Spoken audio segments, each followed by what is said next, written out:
Hey everybody, hope you're going well. So, last week we did a little poll on the group to ask what you wanted to hear about in terms of body parts and the mind body connection interpretation. So, the emotions behind the body issues. So, low back came up first. It's a really common one. I have gone over it before, but every time I speak about it, there's something different that you might pick up. Anyway, aside from that, I'm also away on holidays. I realised that it's been a whole year since I've actually had a proper holiday. Usually we would be going overseas, but with the lockdown, have decided to make the most of travelling to Stewart Island. And even though things can get really busy, I do find it hard to pull myself away. I just booked this in and now we're down here and it's great. And I wonder why I haven't done it earlier. I wonder if I can just flip this around and show you the view of where we're staying. So there's a little bay out there. Hopefully you can see it. And yeah, we're in this beautiful house at the moment and went on a little adventure to Ulva Island today. And we spotted lots of new animals. It's a predator-free island, which is pretty cool, and saw our first kiwi in broad daylight, which is really, really uncommon. The people here didn't believe us. So anyway, I posted a little story of the kiwi. It was right next to us on the path. It was really cool. Anyway, is there anything I want to tell you before we get into low back stuff? I don't think so. Okay, so the lower back, I talk a little bit about chakras, is between your base chakra and the lower part of your sacral chakra. I always get worried that people are going to get scared off when I start talking about chakras. And I've got it on my podcast talking about chakras in a really simplified way and the emotions that are stored in different chakras because it's quite a systemized structure in the body. Anyway, just to summarize, so the base chakra is kind of your bum down to your legs, and the emotions behind this is stability, security, safety, your basic needs being met, foundations, and values. So, in terms of lower back, stability and security really come into play. Support is the other emotion around the base chakra. And then sacral chakra is the next area up, which is kind of within your hips and pelvis as well, and also that very lower part of the back, which is the most common area where you can get low back issues or back pain. Sacral chakra governs emotions around desires, freedom, creativity, joy for life, sexuality, boundaries, and relationships in life is huge. So I talk about hips and pelvis is huge for relationships.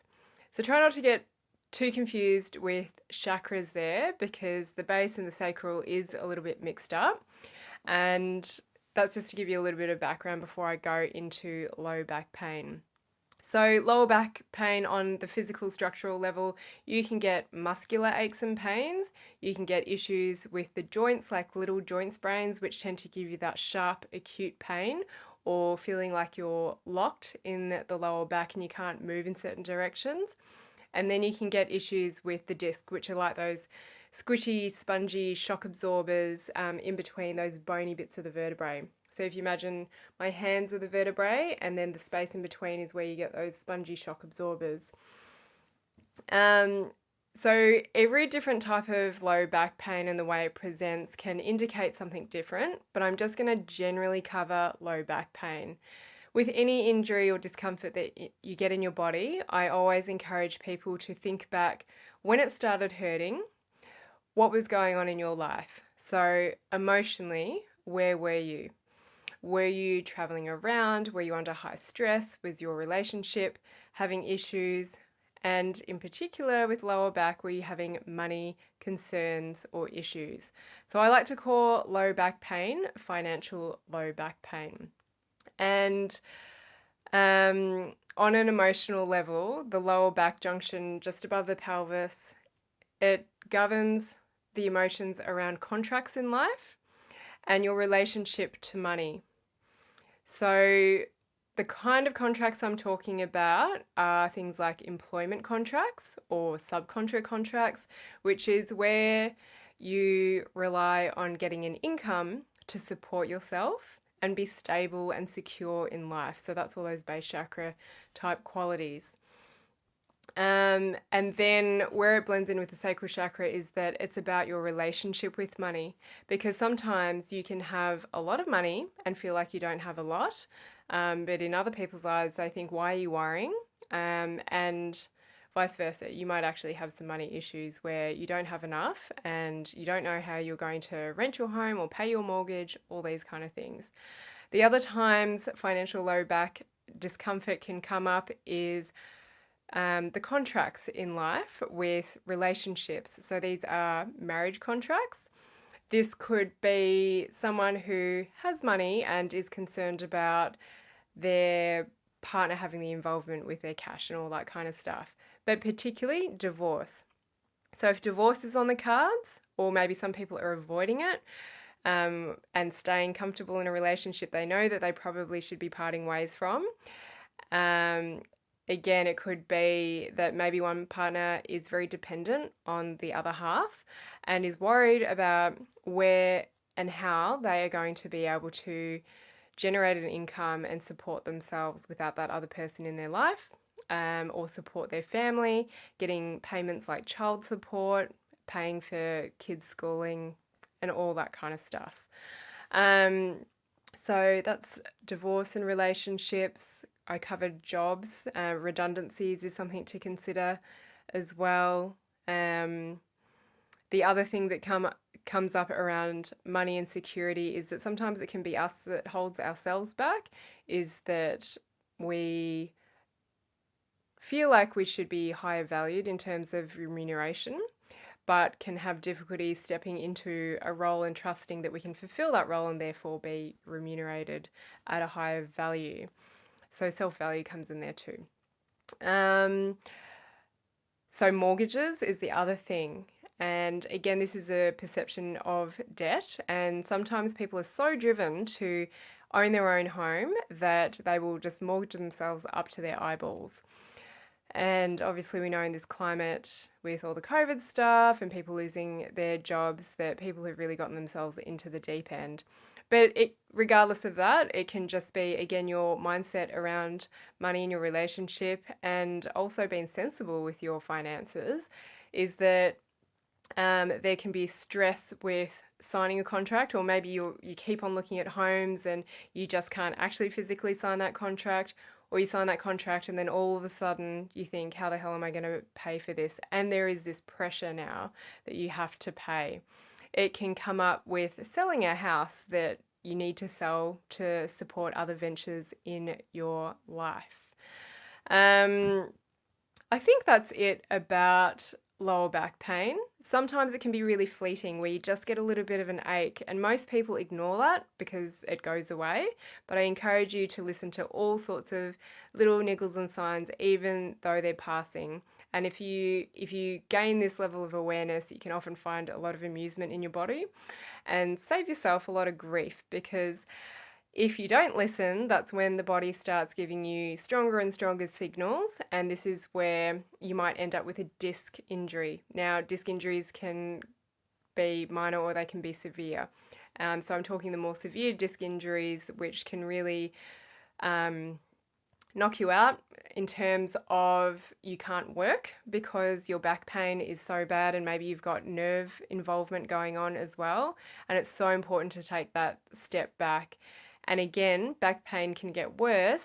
It's like a catch-22, because you've got this pain that's going to stop you from working, but also working is causing that low back pain. So disc injuries, whether they be in the neck or anywhere in the spine, can be hugely emotionally challenging for people, because when it gets to that severe stage, it usually calls on huge lifestyle changes with just general enjoyment and exercise that you do, but then the relationship dynamic in your family, because you're now in pain and you require support, and you may not be able to work and therefore may not be able to generate an income. So that's my overview on low back. I will cover the other stuff that was voted for. I think shoulders was next in line. Low back, hips, pelvis, and shoulders are really common. Let me know if you can relate to this at all or if it resonates with you.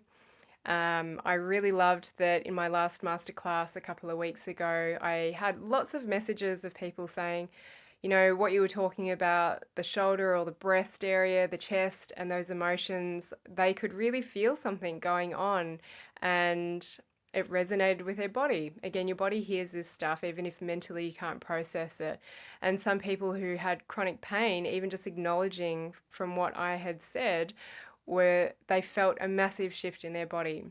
So super exciting, which has motivated me to do more masterclasses. You can sign up on the waitlist for this. It's just theartoflisteningtoyourbody.com/live masterclass, and you'll get alerted as to when the next one is. And they're on Zoom calls. I don't record them because I want to encourage you guys to start opening up a little bit more, sharing your story, being vulnerable, maybe having some tears, and creating better awareness in your body and that ability to heal it. I have so many things going on. The other thing is, if you are a practitioner, a a therapist, a coach, a trainer, anyone who works with clients, and if this kind of work that I talk about really resonates with you and you want to learn more about it on a practical level and you want to be able to delve deeper into emotions with your clients, I am launching the second round of my emotional body training, which is a small group, intimate online training where we meet up each week, but you also have bucket loads of content online that you have access to teach you the practicalities. But I love to teach how you actually use this stuff in real life, and there's so much more than just covering mind, body, and emotions in this online training. So I've got a webinar coming up on the 17th of September, 7 p.m. New Zealand time. It's friendly to lots of time zones, and I'm going to be sharing more about this training and launching the sales page for that so you can sign up. But again, there's limited spaces, and I'm so excited to have Elle Brown, who is an amazing nutritionist who took part in my last course and had incredible personal and professional changes in her life, as did everybody else. But she is going to jump on board and tell you all about it, and you can ask me about it as well. So the link for that is theartoflisteningtoyourbody.com/emotional-body. And you just register for that and you'll get sent the webinar Zoom details from then. You can, even if you're not a practitioner, if you want to just jump in and hear more about it, then you're more than welcome to.